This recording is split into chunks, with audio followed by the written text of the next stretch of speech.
natamani kufundisha kitu fulani hivi ambacho kitayageuza maisha yako. Nikuombe utarajie kupokea kitu au kupata kitu siku leo. Haleluya. Maandiko yanasema watu wangu wanaangamizwa kwa kukosa maarifa.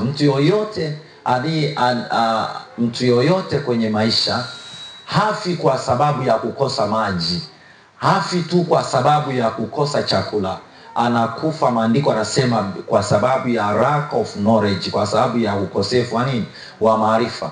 Ninapozungumzia kifo, it means nazungumzia kwenye aina mbili. Kuna kifo cha kiufahamu, kuna kifo cha kiroho, kuna kifo cha kiuchumi. Kifo cha kiuchumi hakitatuliwi kwa kula. Kifo cha kiuchumi kinatatuliwa kwa kusikia neno la Bwana. Kifo cha kiroho kinatatuliwa kwa kusikia neno la Bwana. Ili uinuke katika maisha, unatakiwa kusikia neno la Bwana. Na siku ya leo, Baba, katika jina la Yesu, ninaomba Bwana tena kwa neno lako likawe sababu ya wengi kusaidika katika jina la Yesu. Andika kichwa chetu cha somo, nguvu ya jina la Yesu. Andika nguvu ya jina la Yesu. Andika nguvu ya jina la Yesu. Nguvu ya jina la Yesu. Nguvu ya jina la Yesu. Kwa sauti pamoja, nguvu ya jina la Yesu. Nguvu ya jina la Yesu. 1, 2, 3. Nguvu ya jina la Yesu. Leo tunajifunza kitu gani?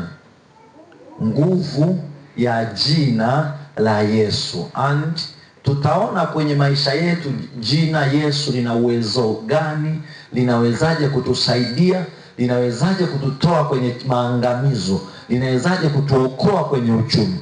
Bwana Yesu asifiwe sana. Kitabu cha Mathayo 1:21. Mathayo 1:21. Twende haraka. Karamashandelemea. Mathayo 1:21. Naye atazaa mwana, nawe utamuita jina lake. Na wewe utamuita jina lake Yesu, maana yeye ndiye atakayewaokoa watu wake na dhambi zao. Maana yeye ndiye atakayewaokoa watu wake na dhambi zao. Ni watu wake. Ni watu wake. Tumeona hapo wote tunajifunza nguvu ya jina la nani? La Yesu. Maandiko, naweza kukaa pastor. Naye atazaa mwana, naye atamuita jina lake Yesu, maana yeye ndiye atakayewaokoa watu wake na dhambi zao. Tunaona kuna vitu hapa vya kuangalia. Angalia kwenye Biblia yako. Naye atazaa mwana. Cha kwanza, huyu mtu ni mwana, ni mtoto aliyezaliwa na mtu. Maana tunajua process za kupata mtoto ni kwamba baba anakutana na mama. Wanapokutana ndipo wanafanya nana, anaprosesiwa mtoto. Haleluya. Anaprosesiwa nani? Mtoto. Kwa hiyo maandiko anasema naye atazaa mwana. Halafu huyo mwana anatakiwa awe na jina. Ili jina huyu mtoto ni special sasa, kwa sababu huyu aliyezaliwa kwanza ni mtu aliyetabiriwa na Bwana Yesu. Sema nguvu ya jina la Yesu. Achana na wachungaji, nisikilize mimi. Nguvu ya jina la Yesu. Sema kwa sauti, nguvu ya jina la Yesu. Maandiko anasema ya kwamba naye atazaa mwana, naye atamwita jina lake nani? Yesu. Maana huyu Yesu ndiye yeye atakayewaokoa watu wake na dhambi zao. Watu hawa wa Yesu wana dhambi, lakini nani huyu Yesu aliletwa? Taarifa zake zililetwa na mtu anaitwa Gabrieli. Gabrieli alikutana na mwanamke mmoja anaitwa Mariamu.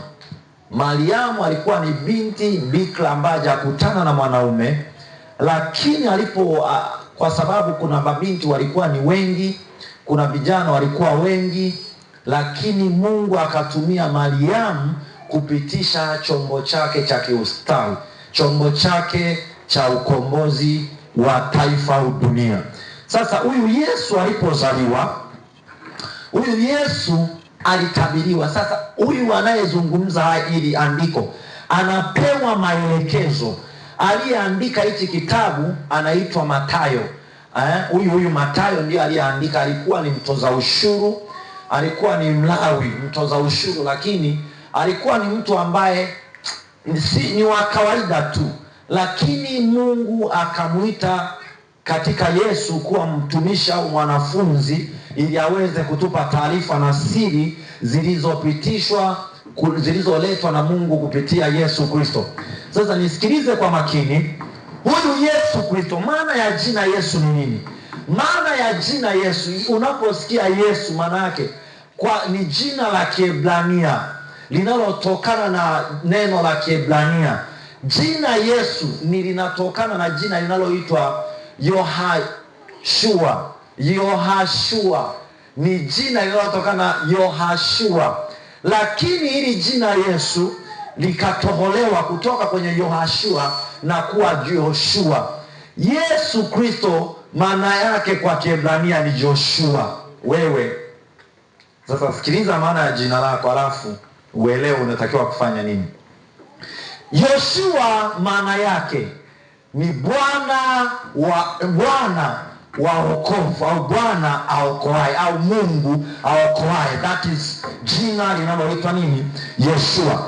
Kwa sababu hiyo sasa, kwa Kilatini ni vile vile, kwa Kiingereza likaja kuwa Jesus, kwa Kiswahili likaitwa nani? Yesu. Kwa Yesu na Yeshua ni kitu chenye maana moja, aokoaye, Bwana aokoaye, Yahweh. Unaona hiyo kitu aliyoibeba. Mtu yoyote aliyebeba jina Joshua, it means ni mtu aliyebeba ukombozi.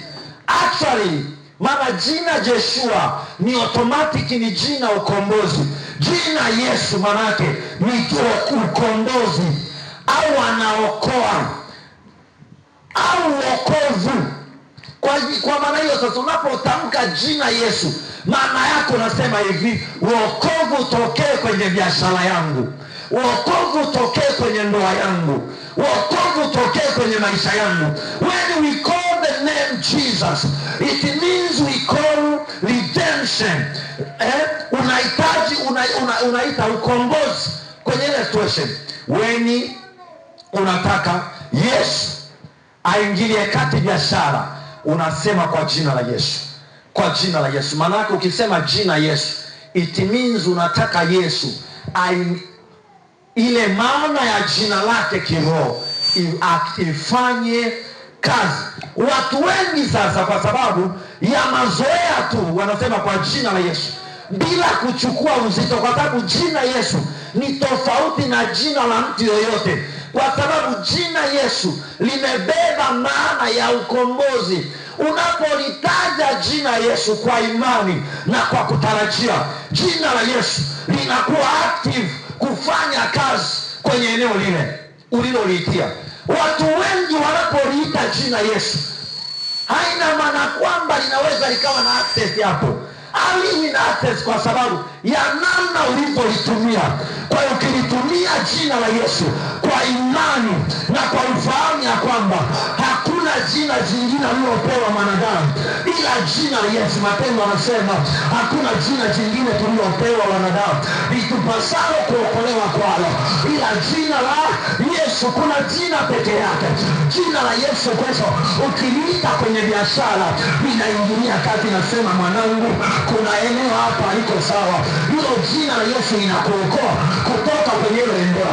Ukiliita kwenye ndoa, hivyo hivyo jina la Yesu linaingilia kati hiyo biashara, linaingilia kati hiyo kazi.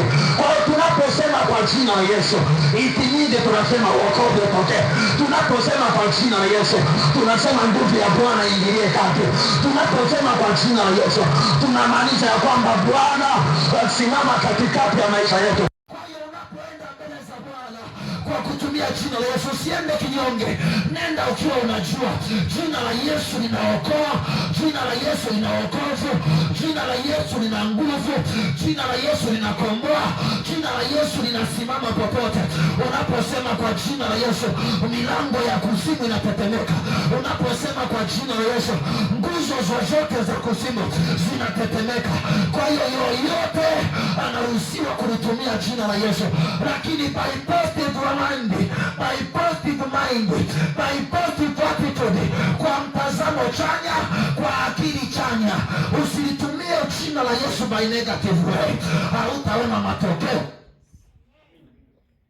hautaona. Kwa lazima jina la Yesu tulitumie by positive way. Utaenda mbele za Bwana unaposema kwa jina la Yesu. What do you mean? Kuna nini ndani yako kinajengeka? Saa nisikilize, saa unapoenda mbele za Bwana unasema kwa mamlaka ya jina la Yesu, something will happen now. Kuna kitu gani ambacho nikiweka ndani yako kinachosukuma utendaji wa jina la Yesu? Niulize. Kwa hiyo hatuoni matokeo ya jina la Yesu. Kwa sababu hebu nisomee kitabu cha Filipi sura ya 2 mstari wa 9 mpaka wa 11. Tuone sasa maana ya jina la Yesu lilivyobebesha. Nimesema jina Yesu, jina Yoshua ni ukombozi. Maana yake una agenda ya kiukombozi kwenye maisha yako. It's not simple sana. Unatakiwa kujitrain na kutengeneza kwamba mimi kama hili jina nilipewa sio bahati mbaya. Ndio maana hapa kuna mtu ana jina Elisha. Sio umepewa hilo jina by short kwa bahati mbaya. There is something in the spirit. Yaani unaposema tu Elisha, maana yake kuna kitu ambacho umekibeba kwa ajili ya Mungu. Unaposema tu ni nani, kwa hiyo usimuite tu mtoto wako jina hata Mholombi. Nisikilize. Mtu anaitwa kwa Kisukuma Mholombi, maana yake roho mbaya. Maana yake vile vile ulichomuita mtoto wako ndicho kinachoathiri maisha yake. Atakuwa roho mbaya kweli. Atakuwa bad heart. Kwa hiyo usimuite mtoto wako jina linaaksi kile kilichobebwa ndani yako. Kwa hiyo jina lina maana ndani yako. Unapomwita mtu Grace, it means huyo mtu atakuwa ni neema kwenye maisha yake, kwenye familia, kwenye maisha, kwenye chochote pale, neema yake itaonekana. Kwa nini? Unapomwita mtoto Esther, kuna kitu ndani yake kilichobeba lile jina kinachomtesa mtoto. Ndio maana watoto, ikiwa ulichukua jina la babu yako, la mjomba wako, la shangazi yako, linaaksi tabia za shangazi yako. Kama alikuwa mlevi, utavutwa tu kwenye pombeni yani. Utavutwa tu. Lilikuwa na tabia za ajabu ajabu, hilo jina litakuvuta tu. Utafika huko. But kwa neema ya Bwana hautafika katika jina la Yesu. Nisomee mtumishi wa Bwana. Biblia inasema kwa hiyo tena Mungu alimwadhimisha mno. Kwa hiyo tena, sikiliza lilikotokea jina la Yesu. Kwa hiyo tena Mungu alimwadhimisha mno. Akamkirimia jina lile lipitalo kila jina. Akamkirimia jina lipitalo kila jina. Jina la Yesu ni si kama la kwako. Yes.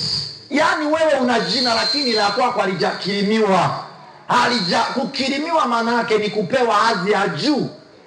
Kukirimiwa maana yake ni kupandishwa kuliko wengine, ni kupandishwa zaidi ya wengine. Jina la Yesu amepandishwa kuliko majina ya watu wote. Kansa ni ndogo juu ya jina la Yesu. TB ni ndogo juu ya jina la Yesu. Kansa ni ndogo, HIV ni ndogo, COVID-19 ni ndogo, magonjwa mapafu ni ndogo, kansa ni ndogo, kila kitu hasara ni ndogo juu ya jina la Yesu. Ikiwa unajua maana tu ya jina la Yesu, hata kama unaumwa utajua hii ugonjwa ni kitu kidogo, kwa sababu niko na aliyepewa mamlaka. Nikisimama na Yesu, no one can stop me. Mama, ukimbeba Yesu unakuwa na mamlaka ile ile ya jina la Yesu. Kila kimeo pakikemea, kila kimeo pakisemesha, kila kimeo pakinyamazisha. Maandiko yanasema kwenye kitabu kile cha Yohana sura ya 17, maandiko yanasema hivi, kama ulivyonipa mamlaka. Maana Yesu alipewa mamlaka na Baba yake, alipokirimiwa jina akapewa mamlaka ya kunyamazisha kila kimeo, kila hali, kila changamoto. Yesu ananyamazisha sana. Yesu anapoingilia kwenye maisha yako, iwe ni kwenye biashara, kila kimeo chochote kile, kila tabia yoyote ni ndogo kwenye jina la Yesu. Inapoingia, iwe ni tamaa ya mwili, iwe ni tamaa ya macho, iwe ni hali yoyote, akiingia Yesu pale katikati, ile tamaa inafinywa, ile hali inanyamazishwa, zile tabia, yale maisha yananyoa na jina la Yesu. Maana amepewa jina lipitalo majina yote. Unaposema Bwana, jina lako ni kuu, yeye anasimama, anaangalia ile assignment yake kwenye ulimwengu wa nini, wa kiroho, anaanza kufanya kwa namna hiyo. Haleluya! Kuna mtu ananielewa? Jina la Yesu kila goti lipigwe. Oh, come on. Kwa jina la Yesu kila goti lipigwe, la vitu vya mbinguni. Jina la Yesu ni kitu cha kwanza, na vya duniani. Jina la Yesu ni kitu cha kwanza, na vya kuzimu. Yes. Jina la Yesu ni namba moja. Shetani anajua mamlaka ya jina la Yesu kuzimu.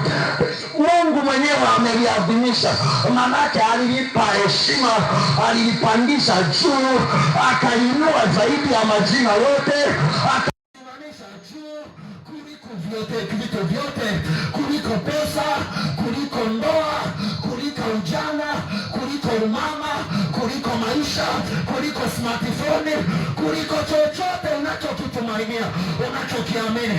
Jina la Yesu limepewa heshima ya kwamba chochote kilichopo duniani ukiita jina la Yesu kinatii. Ukisema kwa jina la Yesu, hii hali iondoke kwenye familia yangu, inatii.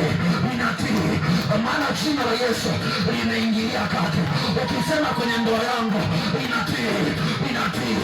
Maana aliyeingia sio mtu wa kawaida, limeingia jina lililopewa mamlaka ya kusimamia chochote kile. Ni kama ambavyo anaweza akapewa mamlaka askari trafiki akiwa barabarani, amepewa mamlaka yote ya kusimamia usalama wa barabarani. Lakini inaweza ikawa ni kama mwanajeshi, amepewa mamlaka ya kusimamia na kulinda mipaka yote. Hakuna kinyamkera anayeweza kuingia kutoka nchi jirani na kuja kuharibu mali ya Tanzania. Ni kwa sababu amepewa mamlaka. Ni kama askari alivyopewa mamlaka, ni kama askari jeshi alivyopewa mamlaka. Mamlaka yake ni zaidi ya mamlaka polisi.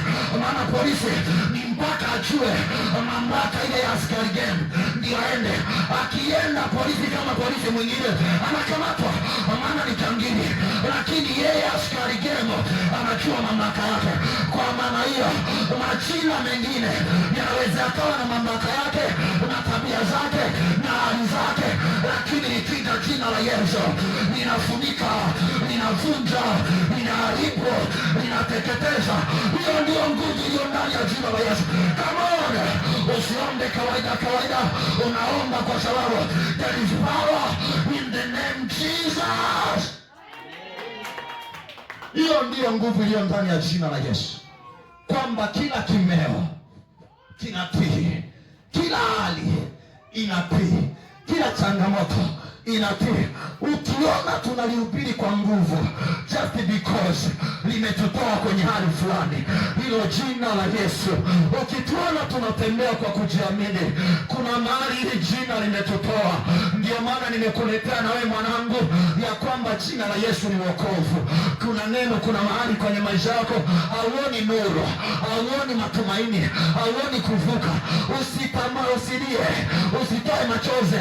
Jana nikawa naongea na mwanangu mmoja, nikamwambia mwanangu, no, nasema yatosha, maana Bwana sasa jina lake linatakiwa lianze kufanya kazi, ingilie kazi. Naweza nikawa Pastor Ben, sitaingia kazini, but there is name, but kuna jina, lakini kuna jina. Hilo jina linabadilisha tabia, hilo jina linabadilisha hali, hilo jina linamtoa mtu kwenye maskini, hilo jina linamtoa mtu kwenye utasa, hilo jina linamtoa mtu kwenye ukaba. Hilo jina huwa linawaondoa watu kwenye maisha ya umaskini, utasa, ujana ulioharibika, wamama vigaraka. Hilo jina huwa linawakonvert, linakukonvert. There is name. Now Jesus is everything upon your life. Hallelujah. Jina Yesu, very important. Ukitaja jina la Yesu, Mama Susi, kila hali inakaa sawa mwanangu. Ukitaja jina Yesu, kama kulikuwa na situation ngumu, unaona kuchanganyikiwa, unaona kutokuelewa, unaona kama wanielewi hivi, usiwaze. Kuna jina lipitao hali zote, linalopita umaskini, linalopita utasa. Hilo ukisema kwa jina la Yesu, kuanzia leo unabadilisha ya maisha. And God in Jesus anatokea hapo. Haleluya. Kwa penele kidogo, limepewa heshima Ramakasotaya. Yes. Na kila ulimi ukiri ya kuwa Yesu Kristo ni Bwana. Hivi unasikia kwamba kila ulimi, every tongue, kila ulimi. Usiseme mimi sina ulimi, goti unalo. Yaani ukiwa hauna ulimi utapiga goti. Ukiwa hauna utafanya chochote because of Jesus. Maratosekelea. Anasema kila ulimi, kila matamko. Ulimi inaweza ikawa ni matamko. Umetamkiwa kuzimu, umetamkiwa kishetani, umetamkiwa kiganga, umetamkiwa chochote kile kwenye ujana wako, kwenye maisha yako, kwenye ndoa yako, kwamba wakakutengenezea madawa, wakakutengenezea uchawi. Ratea, ninafuraha ya kwamba Yesu Kristo ni Bwana wa mabwana, ni Mungu wa miungu. Maandiko nasema hapo mwanzo alikuweko neno, na neno alitoka kwa Mungu, na neno alikuwa na Mungu. Vyote havikufanyika pasipo yeye, vyote vilifanyika kwake. Kunisikilize mpendwa, ikiwa kuzimu wanaoiogopa watu wanatetemeka wanaposikia jina la Yesu, ikiwa mbinguni linapotajwa jina Yesu wanatetemeka malaika, ikiwa duniani linapotajwa jina Yesu wanadamu wanatetemeka, waganga wanatetemeka, wachawi wanatetemeka, vinyamkela vinatetemeka, ushoga unatetemeka, COVID-19 inatetemeka, uganga unatetemeka, HIV inatetemeka, chochote kinatetemeka because of name of Jesus, kwa sababu ya jina la Yesu. Hiyo kwenye maisha yako unaweza ukalitamka, unasema kuanzia leo, from now, from today, from this time, maisha yangu nayaamuria yawe kama nilivyotaka, yawe kama ninavyotaka, yawe kama ninavyotaka, yawe kama ninavyotaka, yawe kama ninavyotaka, kwa jina la Yesu. Huyo ni Yesu. Sema huyo ni Yesu. Huyo ni Yesu akiingilia kati. That is Jesus. That is Jesus. Nisikilize, jina la Yesu halipitwi na muda. Jina la Yesu, kuna watu walishapitwa na muda, tumebaki tu, hawana impact. Walikuwa viongozi wakuu wa nchi, lakini leo hawana impact. But jina la Yesu, ikiwa ni kaburini, lina access. Ikiwa ni kuzimu, nikisema hivi mwachie, anachiwa. Jina la Yesu.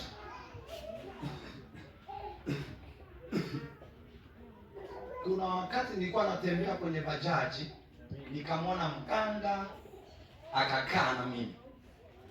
Nikaanza kimya kwa jina la Yesu. Anajiseti. Kwa jina la Yesu. Kimya anajiseti. Alafu ananikata jicho. Akinikata na mkata. Wote walohoni. Rekete. Anatumia mapepo, anatumia Yesu. Yesu anaweza kugeuka chochote. Anaweza kugeuka chochote. Maana yeye ana uwezo wa kugeuka maji ya uzima. Yeye anaweza kugeuka maisha. Yeye anaweza kugeuka noti. Yeye anaweza kugeuka chochote Yesu.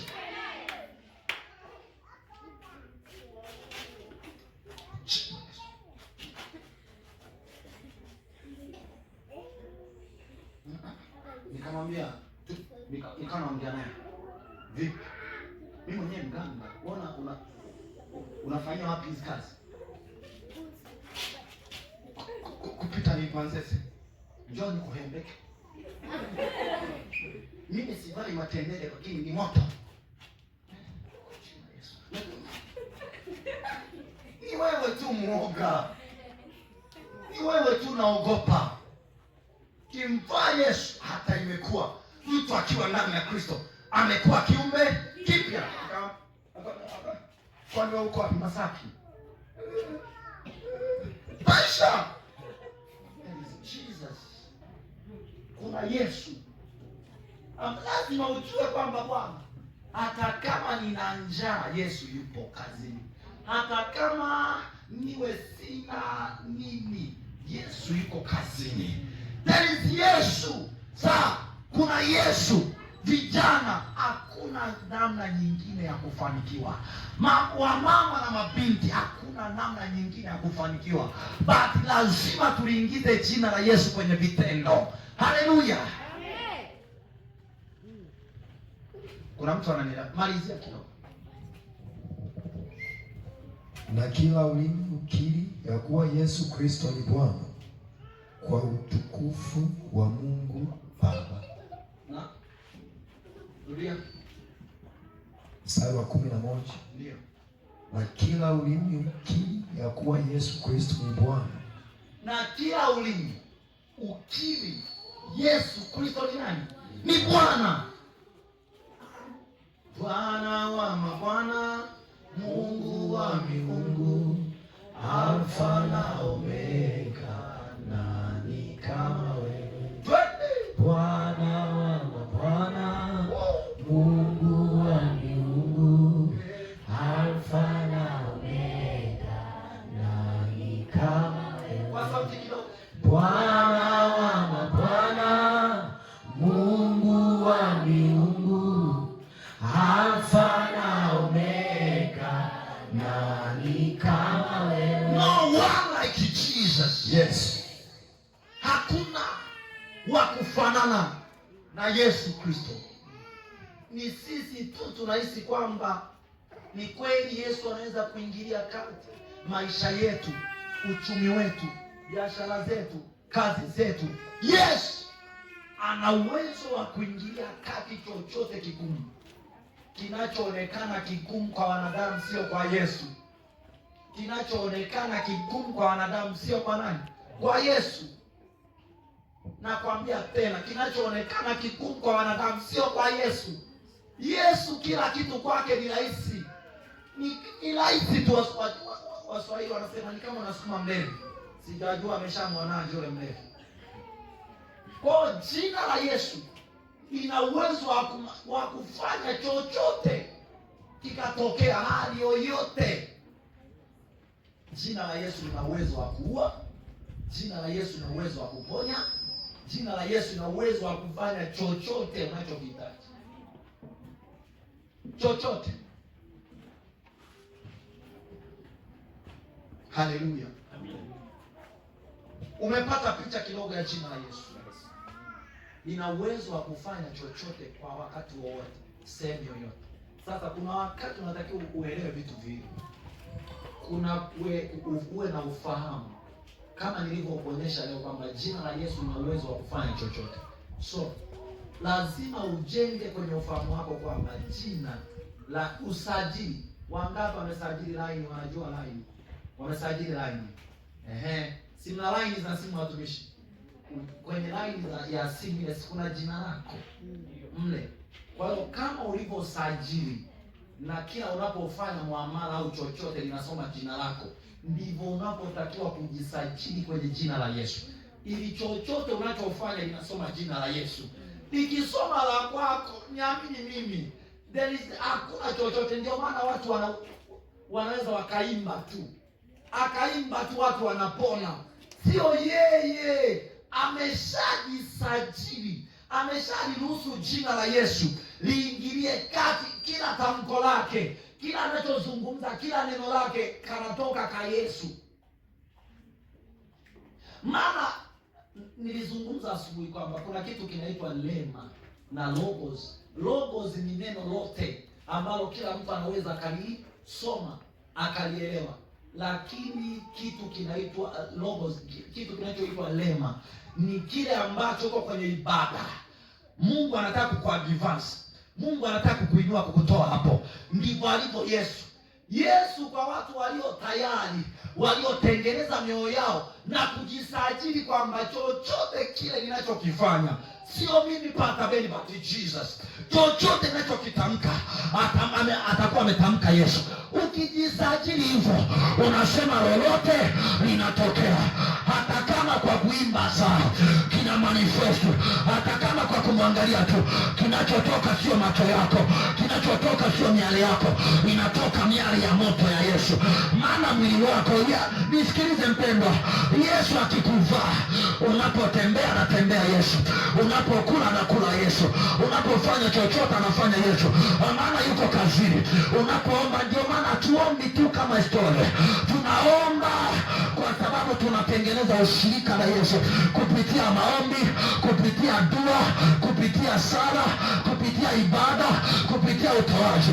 Tunatengeneza connection, tunatengeneza kitu kimoja, ili popote tunapokuwa tunazungumza chochote, Yesu anaapia. Ngoja nikwambie mtumishi wa Bwana, chochote kile unachokiona akitokea kwenye maisha yako, angalia Yesu na muamini kwa kiasi gani. Unaaminije kuhusu jina la Yesu? Wengine tumeokoka tu, tulisikia kawaida, leo wengine ndio tunafuata.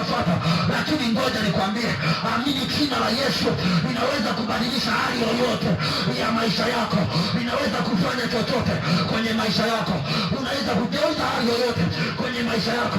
Ukiniamini jina la Yesu, there is something will happen in your life. Hicho kinachotokea kinageuza moja kwa moja na jina la Yesu. Liko jina halisi. Kuna majina mengine lakini sio halisi. Kuna jina la baba yangu mzee Magare, kuna jina la babu yangu mzee Daudi, kuna jina la bibi yangu, yote hayo linaitwa Kogunga, lakini yote hayo ni old fashion. Liko jina la Yesu. Hata jina la Magara haifui dafu, hata jina la baba yako haifui dafu, hata jina la mtu yote haifui dafu. Hilo ukiliruhusu lianze kuingilia uchumi, ninakaa kwenye uchumi, ninaanza kukupeleka mwanangu, uko wapi Abubakari? Mwanangu nenda kwenye hii njia. Hilo ni jina la Yesu, linakupeleka utafuta mtu wa kuoa, ninaanza kukupeleka yule mdada mchukue, ni mtu mwema, ninaanza kukuonyesha. Hilo ni jina la Yesu. Unataka kwenda mahali kwenye biashara, kwenye masomo, ninakuchukua jina la Yesu, ninaanza kukupeleka, maana ina mamlaka yote. Ngoja nikwambie, jina la Yesu ni kama buffet, ina kila kitu, ina kila kitu, ina kila kitu. Jina la Yesu Kristo ni kama koka. Unaposikia koka, ndani ya chupa ya koka, yale maji ya koka yana kila kitu, yameprosesiwa kwa namna nyingi. Kuna matunda, kuna chochote ndani ya jina la Yesu. Ni kama buffet mwanangu, rataka. Hilo jina la Yesu lina kila kitu ndani yake, lina chochote unachokitaka. Unataka nini? Nenda deeply kwenye jina la Yesu and you will get. Sisi ni waoga na tunachukulia kawaida kwamba hivi ni kweli jina la Yesu linaweza likanisaidia. Yes! Nisikilizeni kidogo. Jina la Yesu linafanya kazi rohoni. Is a spiritual name. Athari zake huwa zinaanzia kwenye ulimwengu wa kiroho kutokea nje. Kwa jina la Yesu, ukisema kwa jina la Yesu, asali inaanzia kwanza wapi? Rohoni. Kutokea wapi? Inatokea rohoni kuja wapi? Nje. Ukiwa unaondoka sema I command kwa jina la Yesu. Jina la Yesu huwa lina tabia moja, huwa aliponyi tu product, huwa linaponya chanzo. Kama kuna mtu atanielewa, unaposema kwa jina la Yesu, huwa aliendi tu kuangalia matokeo ya tatizo, huwa linaenda kuangalia mzizi wa tatizo, ikiwa ni poverty. Ukisema kwa jina la Yesu, umaskini achia. Alitoi tu umaskini hapa, lina search kipi chanzo cha umaskini wa mtu huyu? Ni ukoo wao, linaenda linaharibu kwenye ukoo, halafu ndio linakupa matokeo.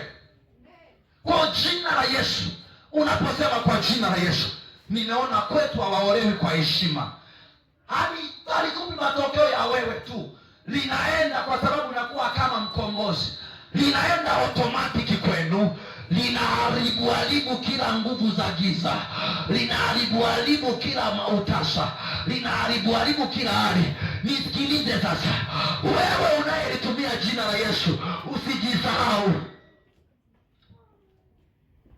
Usijisahau. Maandiko anasema shetani ni kama simba au ngurumaye, akitafuta mtu Kwa hiyo unaweza kusema kwa jina la Yesu, maombi ya siku 3, wewe kwa jina la Yesu, after all unamaliza, shetani anakuvaa, unakuwa dudu kabisa. Kwa jina la Yesu linapoenda kuharibu, sio kwamba shetani anacheza mbali, no, anakuwa tu on site. Lakini sisi tunashinda kwa jina la Yesu. Tunashinda kwa nani? Kwa damu ya mwana kondoo na kwa jina la nani? La Yesu. Hicho ndicho kinachotupa ujasiri. Ndugu zangu, hatuna ujasiri mwingine, ila ujasiri wetu unapatikana katika jina la Yesu. Chochote unachokihisi kwenye maisha yako, nisikilize, dawa za kienyeji hazina nguvu kuliko jina la Yesu.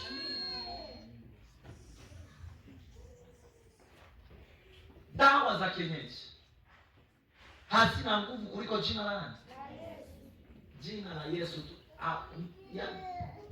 Mitishamba wanakuonyesha wewe unakunywa. Si unanielewa? Si unaelewa? Si unaelewa? Kwa jina la Yesu ni kitu kinachofanya kazi rohoni. Halifanyi kazi, linafanya kazi bosi, lakini kazi yake ya kwanza inaanzia wapi? Rohoni. Wapi? Rohoni. Kwa sababu kuna mazingira ya kiroho lazima yashughulikiwe kwanza, halafu ndiko itokee neema au namna mpya kwenye ulimwengu wa nini? Wa kiroho, wa kimwili. Narudia tena, watumishi wa Bwana, jina la Yesu lina uwezo wa kutufanyia chochote. Haya, andika utendaji wa jina la Yesu. Jina la Yesu lina uwezo wa kuokoa. Moja, utendaji wa jina la Yesu. Jina la Yesu lina uwezo wa kuokoa. Matendo sura ya 4:12. Matendo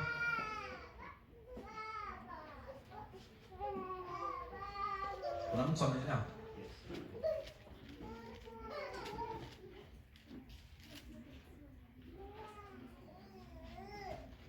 Kuna mtu ameelewa? Kuna mtu ameelewa? Jina la Yesu lina uwezo wa kuokoa. Matendo 4:12. Nisomee hapo haraka. Wala hakuna wokovu katika mwingine awaye. Wala hakuna wokovu wala hakuna wokovu katika mwingine. Yes. Kwa maana hapana jina chini ya mbingu. Hivi mnaelewa kwanza? Ngoja. Hivi mnaelewa linaposema wala hakuna mwingine katika jina? Kwa katika anayeweza kusababisha wokovu. Yes. Maana yake ni kwamba kwenye chochote kile unachotaka kukifanya, kama halipo Yesu, hakuna kinachoweza kubadilika. Yes. Maana yake mpaka Yesu aingie. Watumishi wa Mungu, dini zimetudanganya, lakini zimetudanganya na kumfanya Yesu awe kitu kidogo. Yesu sio kitu kidogo. Unaposema jina la Yesu, jina la Yesu ndio linageuza hali yoyote ya kimaisha. Hilo ni jina la Yesu. Kwa hiyo lina uwezo wa kuleta wokovu. Ninapozungumzia wokovu, lina uwezo wa kudili na afya, ikawa wokovu kwenye afya. Lina uwezo wa kudili na familia, kukawa na wokovu kwenye familia. Lina uwezo wa kudili na masomo, likawa na ndugu zangu. Hilo ni jina la Yesu linaloweza kudili na kila hali. Sio maji ya upako, sio mafuta ya upako. There is name Jesus. Likiitwa kwenye maisha, linakativete kila hali, linaleta wokovu na ukombozi kwenye hali yoyote.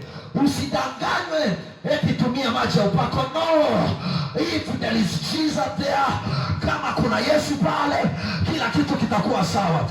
Issue ni kwamba hata Yesu hatuamini utendaji wake. That why tunaamini visaidizi kuliko jina la Yesu. Mimi naamini katika jina la Yesu ya kwamba ana uwezo wa kugeuza kila hali. Ninaamini katika jina la Yesu ya kwamba Yesu alinigeuza mimi kutoka kuwa kijana wa ovyo na kuwa mtumishi wake. Alinigeuza Yesu. Yesu vijana ana uwezo wa kukupa chochote. Niliwaambia Jumapili iliyopita ya kwamba Yesu alinisaidia, alimtumia destiny helper aliyenisomesha kwanza, aliyenisomesha. Yesu alinitumia destiny helper. Kwa ninapomzungumza Yesu, ninamfahamu kazi zake. Yesu pia, nikiwa mimi nimeanza kusoma kuanzia darasa la 6. Haya mengine huku niliwaachia wasome wengine wenye akili hizo. Huko mimi nilianzia la 6. Nikaanzia la 6. Ukumbuke sijasoma la kwanza, la pili, la 3, la 4, la 5 sijasoma. Ila nikaanzia la 6. Elewa hicho kitu kikoje. Kama sio Yesu, kama sio Yesu, alafu kuanzia la 6 na kuendelea, sikuwahi kutoka kwenye 10 bora. Maana ninapozungumzia 10 ni kuanzia 1 mpaka 10. Unitoi. Because of Jesus. Kwa ninapokuambia Yesu ninajua. Ninapokuambia Yesu ninajua. Yesu ana uwezo wa kushughulika naye. Kuna mtu mmoja alikuwa anaitwa Dalford Clement, rafiki yangu huko kijijini. Akaanza kunifundisha Kiingereza. Yeye akawa anakaa nyuma yangu tena kwenye somo la Kiingereza, mimi natangulia. Huyo ni mtu aliyeanzia kusoma msingi. Because of Jesus. Wewe usiseme Yesu hawezi kukupa maisha. That's why ninamwamini Yesu yani mpaka hatua ya mwisho. Kwa nini? Yesu Kristo, ndugu zangu vijana, ana uwezo wa kukusomesha, ana uwezo wa kukupa uchumi, ana uwezo wa kukufanyia chochote. Kwa nini? Mimi naelewa sasa. Mimi mama yangu alikuwa ni mfanyabiashara mkubwa sana na alikuwa na hela. Na kwetu ilikuwa ni kiwandani. Kwa hiyo watu wengi walikuwepo. Mama yangu alikuwa anawalea, wanafanyaje, anasomesha hivi. Kwa sisi tumekuwa tunajua kwetu hela ipo tu. Kwa Yesu alichofanya ili niwe mtumishi wa Mungu mwenye akili njema, awaondoe hawa. Babangu pia alikuwa mfanyabiashara. Awaondoe hawa, halafu aruhusu yeye kumtengeneza. Ni kama kuna mtu mmoja anaitwa Apostle Johnson Suleiman. Baba yake ni tajiri sana, lakini Yesu aliamua kumtoa kwenye kutegemea mali za baba yake na kumtengenezea mazingira mapya.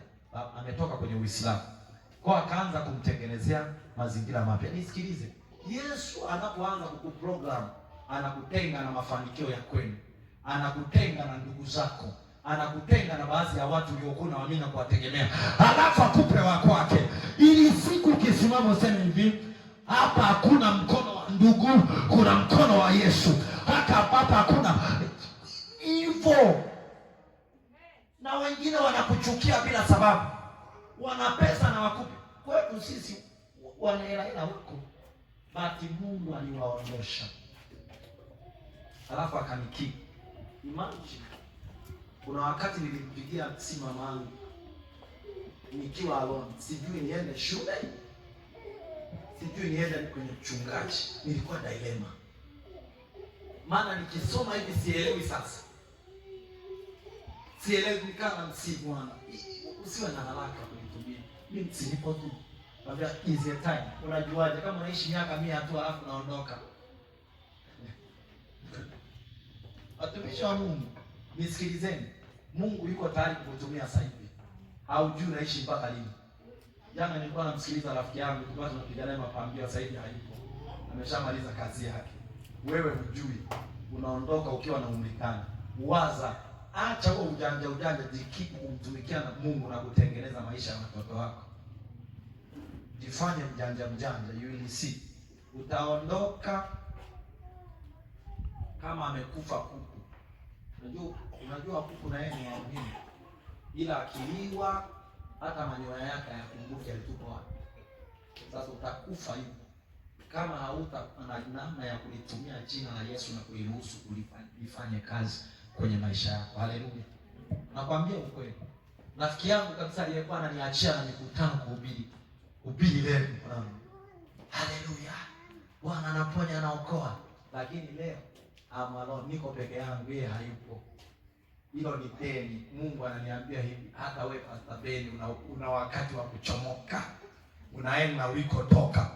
Hata wewe unaweza kurudi ulikotokea siku yoyote, muda wowote, saa yoyote, wakati wowote, mahali popote, kwa mtu yoyote.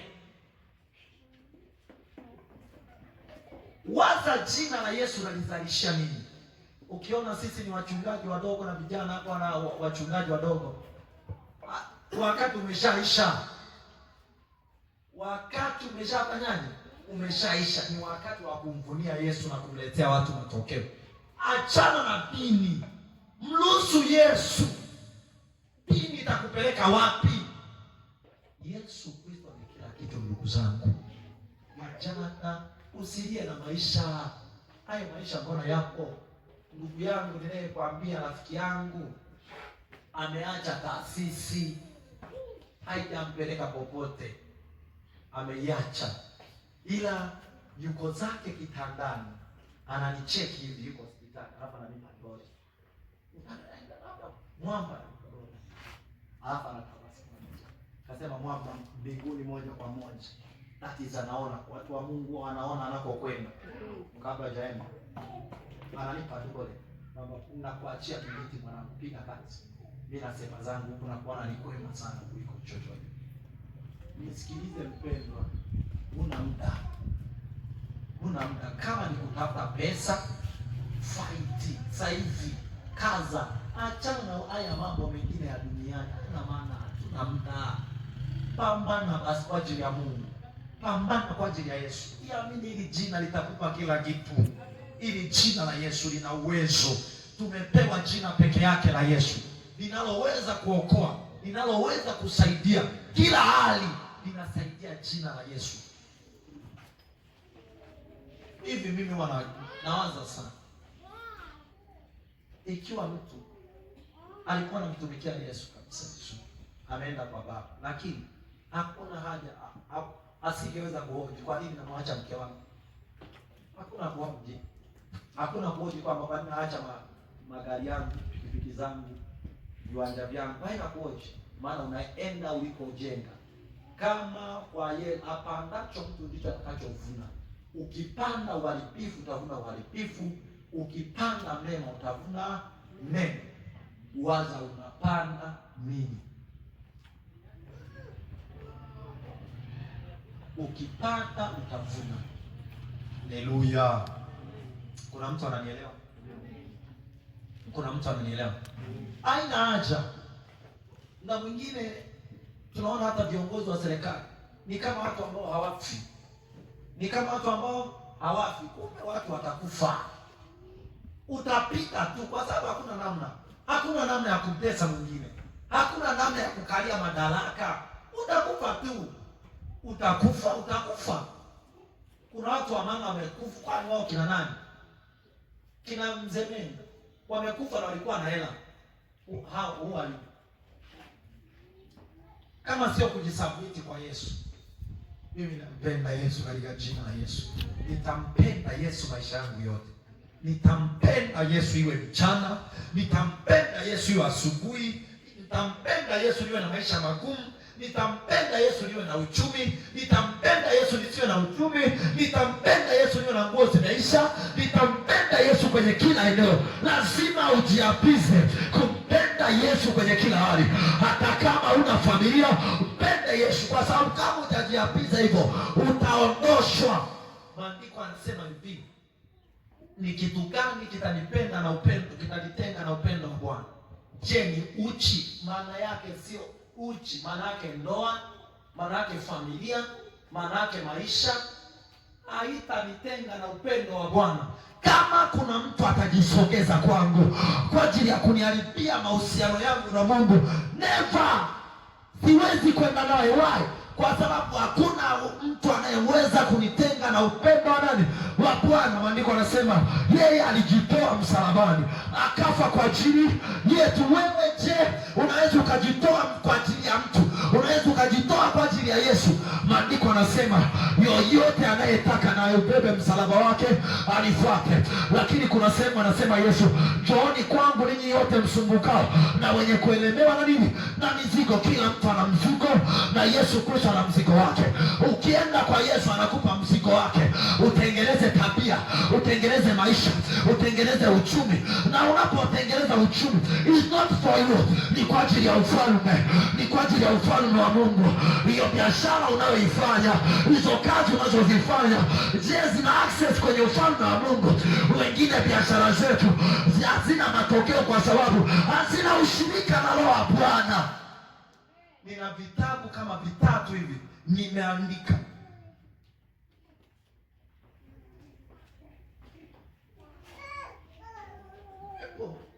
Inazungumzia mambo.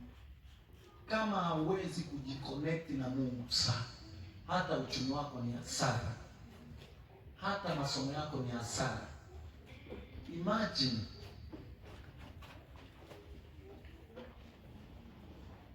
kuna kijana mmoja anasema shalom. Imagine,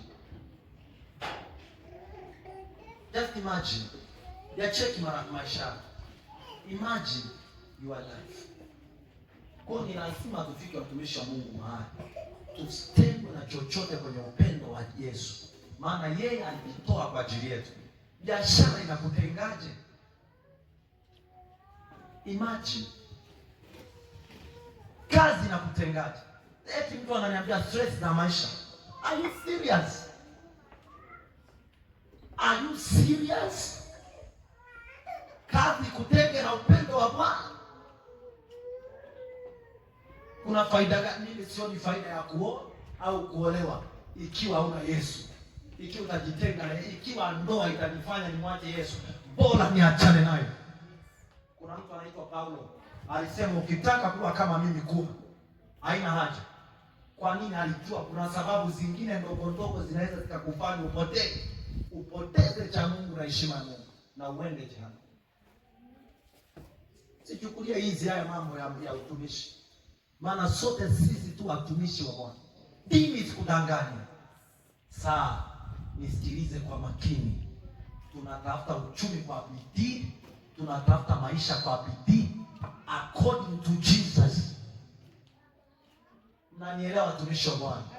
Sema kwa jina la Yesu. Sema kwa sauti yako, kwa jina la Yesu. Sema kwa jina la Yesu.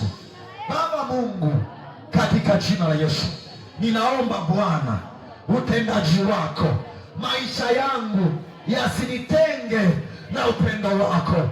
Iwe ni biashara, iwe ni kazi, iwe ni ndoa, iwe ni ujana, iwe ni ubinti, iwe ni umama, iwe ni watoto, wasinitenge na upendo wako. Iwe ni mme, asinitenge na upendo wako. Iwe ni mali, zisinitenge na upendo wako, katika jina la Yesu. Liko jambo litafanyika kwenye maisha yako kama utamruhusu Bwana awe sehemu ya maisha yako. Liko jambo litatokea, na kila mwenye sikio atakayesikia ya kwamba ni kweli ndiye yeye aliyeinuka, ndiye yeye aliyefanikiwa, ndiye yeye aliyebarikiwa, ndiye yeye aliyeinuka kwa upendo, kwa kufuata kanuni ya neno la Bwana. Kama kuna mazongozongo kwenye maisha yako, unajua, achana nayo.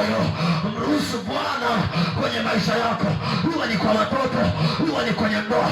Man of God, there is power.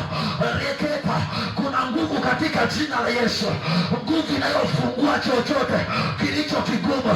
Wanangu wote eleweni, kwenye jina la Yesu kuna nguvu inayoweza kusababisha matokeo bora. Unataka matokeo, lazima ujiconnect kwenye jina la Yesu. Hata kwenda haraka, there is jina la Yesu only. Usitake kwenda kwa kushawishiwa. Moja ya kitu ambacho ninapenda kuambia watu, usiende kwa kushawishiwa mahali.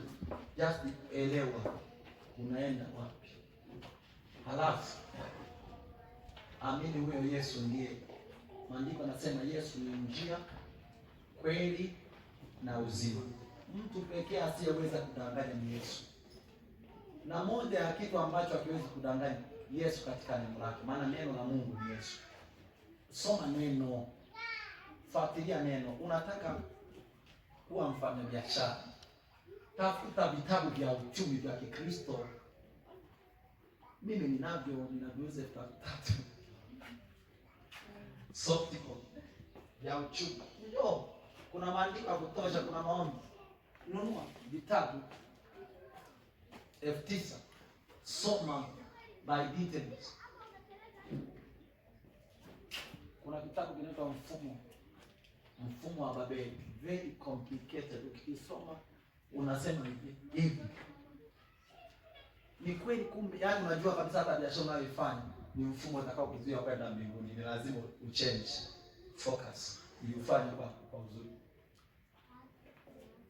Unajua kuna watoto pia mtapeleka wazazi wenu jehanamu. Wazazi mtapeleka na watoto wenu jehanamu wengine.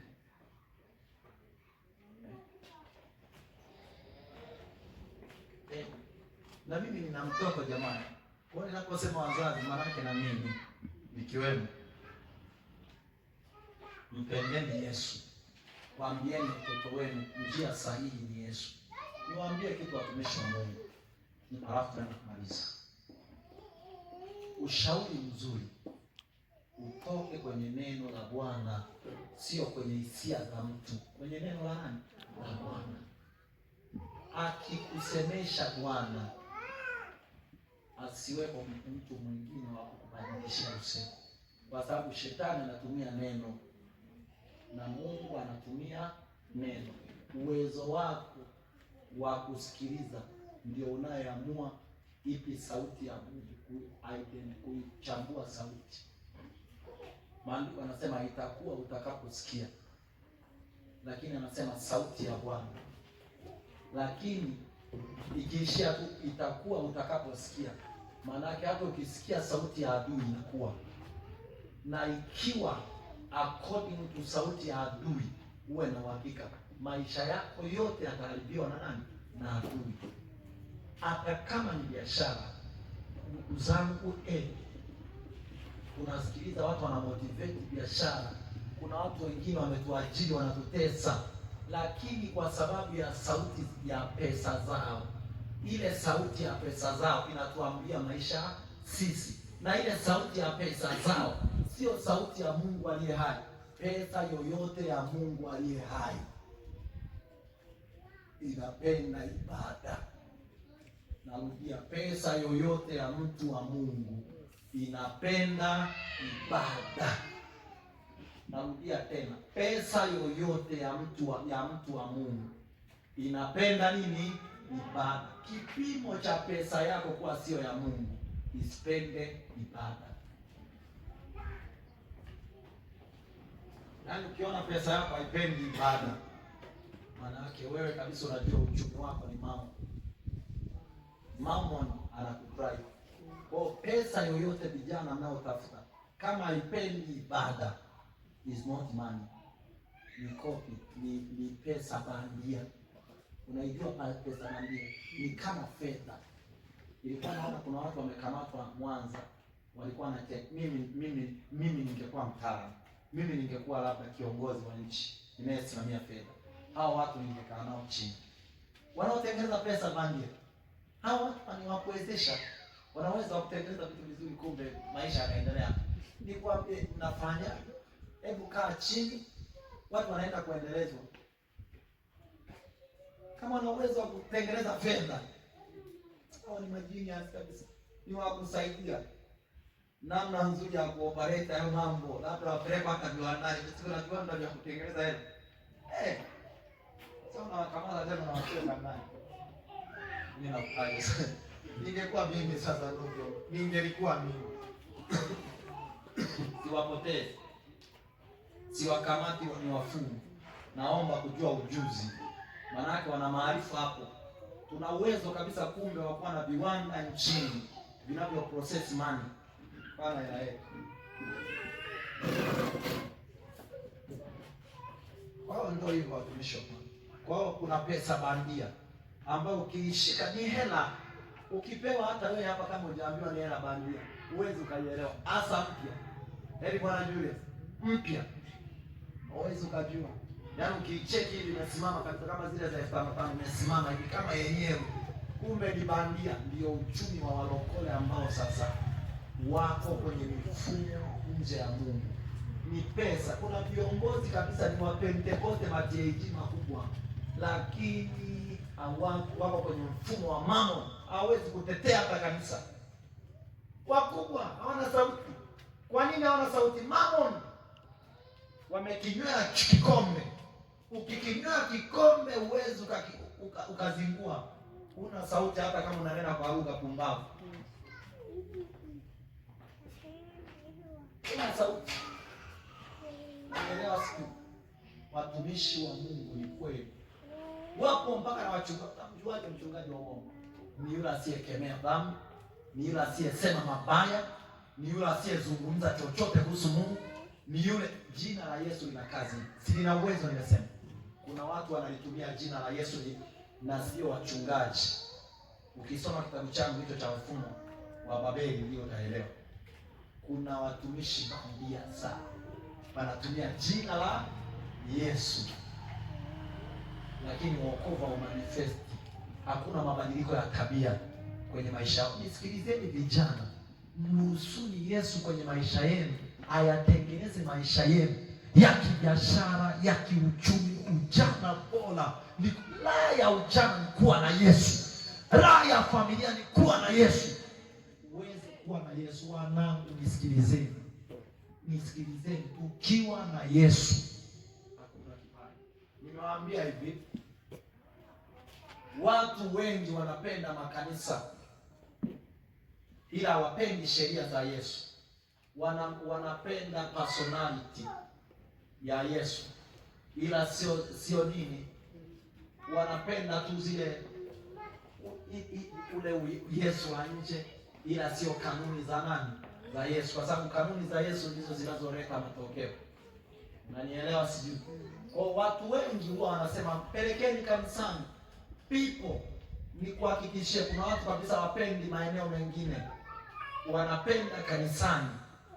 Huyu kiwete toka tumboni mwa mama yake alikuwa apelekwi kwa mganga, ila alikuwa anapelekwa kanisani. Akikaa kanisani anatarajia kupata kitu. Jamani, kanisani kuna msaada. Mpaka na watu wa dunia wanapapenda kanisani kwa sababu kanisa ndio linaloleta amani. Kanisa ndio linaloleta utulivu kwenye taifa. Ukiona taifa linalokataa kanisa, mamake there is something wrong in the spirit. Kuna kitu kibaya katika ulimwengu wa roho, ambacho kitu hicho kitakuja kudharisha matokeo mabaya. Ni lazima turuhusu kanisa. Ngoja nikwambie, kuna mtu mmoja alinifuata akaniambia, Pastor Beni, ulipokuja Masaki Kahama, siku hizi tunalala. Tulikuwa tulali, endelea kuomba. Nikamwahidi, nikamwambia mimi nitaomba, ninyi endeleeni kulala, mimi nitaomba, nitanena kwa lugha mpaka hali yenu ikae sawa. Watu wananifuata, wanauliza, kumbe unapoomba hali inakaa shwari. Yoyote asiyependa kanisa, manaka na ushetani ndani, manaka na uganga, manaka na uchawi. Lakini wasiosali na wanampenda Yesu wanasema, ongeza kuomba. Mbona siku hizi uombi? Rataya, tutaendelea kuomba na mpaka wao wajue ya kwamba yuko Yesu mtenda miujiza. Wewe unacheka, mtu anakufuata anasema, Pastor Ben, tunamshukuru Mungu kwa ajili ya hilo kanisa, ila walikuwa wanasema banda, sasa hivi wanabadilisha jina kanisa. Shukuru Mungu kwa hilo kanisa, tunalala siku hizi. Nikasema mnalala? Hebu nipe details za miaka michache nyuma. Tulikuwa tulali mazongozongo mengi, mara nini. Inakuaje? Ongeza bidii. Nikasema kichaa kapewa room, kwa sababu wewe unaweza wa kunitetea kwamba mwacheni Pastor Ben Masaki, maana hizi tunalala. Kwa lazima tuhenyeke wengine ili wengine walale. Sema unaelewa sisi mtumishi hapa? Unaelewa sisi? Kwa kuna namna unatakiwa uwe kwa kulifuata jina la Yesu kwenye maisha. Ngoja niongee pointi mbili alafu tumalize. Andika hivi.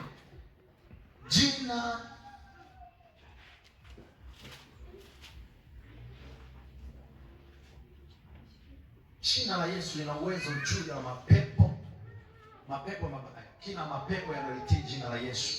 Marko 16:17 mpaka sura 16 mstari wa 17 mpaka 18. Lakini jina la Yesu lina ushindi katika maombi. Unapoomba jina la Yesu linaleta access. Lakini jina la Yesu linaleta heshima kubwa. Hilo jina la Yesu. Kwa watumishi wa Mungu, andika hivi kidogo. Mamlaka ya juu ya jina la Yesu lina mamlaka ya juu sana. Mamlaka hiyo ya juu sana umepewa wewe. Umepewa wewe hiyo mamlaka. Hiyo mamlaka ya juu sana ya jina la Yesu umepewa wewe. Hayo madaraka umekasimishwa wewe. Kwa hiyo una uwezo wa kufanya chochote na mageuko yakatokea. Iwe ni kwenye jamii, iwe ni kwenye uchumi, iwe ni kwenye biashara, iwe ni kwenye kitu chochote. Hilo ni jina la Yesu. Jina la Yesu lina mamlaka juu ya magonjwa,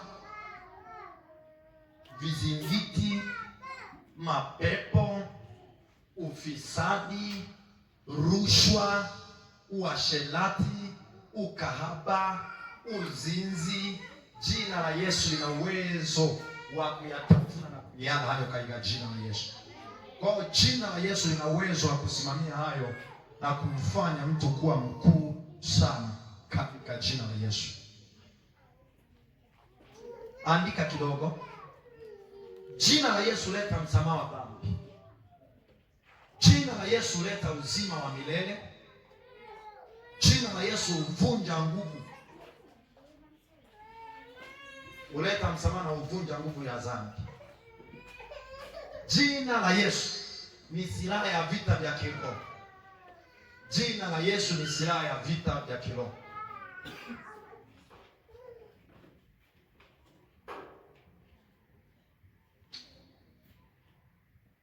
Kuna kitu nataka nizungumze. Tulimaliza mstari wetu. Hebu malizia afu nizungumze kitu tumalize. wala hakuna wokovu katika mwingine awaye yote, kwa maana hapana jina jingine chini ya mbingu walilopewa wanadamu litupasalo sisi kuokolewa kwalo. Amen. Tumepewa jina moja linalopaswa kutuokoa sisi, nalo ni jina la Yesu. Sema kwa jina la Yesu. Sema kwa jina la Yesu. Kila silaha iliyosimama kuniharibia maisha, kuniharibia uchumi, kuniharibia biashara, kuniharibia kazi, kwa mamlaka ya jina la Yesu, maana ndio jina pekee nililopewa. Jina la Yesu liangushe utasa. Jina la Yesu liangushe ngome. Jina la Yesu liharibu changamoto za kila namna kwenye maisha yangu, kwa jina la Yesu, kwa jina la Yesu. Kila nguvu za giza, kila mamlaka yote ya kipepo, yote ya kiganga, kila ushirikina kwenye maisha yangu, kwenye familia, kwenye kazi yangu, kwenye maisha yangu, kila namna yoyote iliyoamuriwa kuniharibu, kuniangusha, kwa mamlaka ya jina la Yesu, hiyo hali ipigwe kwa jina la Yesu, kwa jina la Yesu, kwa jina la Yesu, kwa jina la Yesu. Taja tu jina la Yesu, maana maandiko yanatuambia lina mamlaka. Hilo jina la Yesu lina mamlaka ya kuangusha kila hali. Unaweza kuomba kwa dakika moja kuliruhusu jina la Yesu. Omba kwa jina la Yesu. Entarabakala eshandoroko. Jina la Yesu Kristo liingilie biashara ya kila moja, liingilie ubinti na ndoa, liingilie familia. Ayakatadada arimpanta. Hilo jina la Yesu Kristo liingilie maisha yako. Hilo jina la Yesu Kristo liingilie familia yako. Hilo jina la Yesu Kristo liingilie uchumi wako. Hilo jina la Yesu Kristo liingilie ndoa yako. Kwa jina la Yesu, hiyo hali ya kiuchumi, hiyo hali ya kibiashara, hiyo hali ya kimaisha, hiyo hali ya kazi, hiyo hali ya babaya, yangara bababa, ya babaya, ya babaya, ya bababa. Sema Bwana Yesu, chochote kilicho kinyume na maisha yangu leo, kwa jina la Yesu, hiyo hali ipigwe, iharibiwe, iangushwe, iteketezwe kwa jina la Yesu. Ya baba, Roma kidogo tena.